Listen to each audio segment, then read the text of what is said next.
रसूलुल्लाह सल्लल्लाहु अलैहि वसल्लम ने इरशाद फरमाया, 3 बार आयतुल कुर्सी पढ़ने से 5550 नेकियां मिलती हैं। 3 बार सूरह फातिहा पढ़ने से 4200 नेकियां मिलती हैं। 3 बार सूरह इखलास पढ़ने से 1 मरतबा कुरान पाक पढ़ने के बराबर सवाब मिलता है। 1 बार सूरह तकासुर पढ़ने से 1000 आयत पढ़ने के बराबर सवाब मिलता है। 1 बार सुभान अल्लाहिल अज़ीम व बिहम्दिही कहने से जन्नत में एक खजूर का दरख्त लग जाता है। 1 बार दुरूद पाक पढ़ने से अल्लाह ताला और उसके फरिश्ते 70 रहमतें भेजते हैं। 10 बार सूरह इखलास पढ़ने से जन्नत में एक महल तामीर हो जाता है।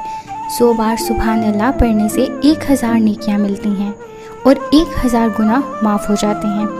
10 बार ला इलाहा इल्लल्लाहु वहदहु ला शरीका लहु लहुल मुल्कु व लहुल हम्दु व हुवा अला कुल्लि शैइन कदीर पढ़ने से 10 गुलाम आज़ाद करने का सवाब मिलता है।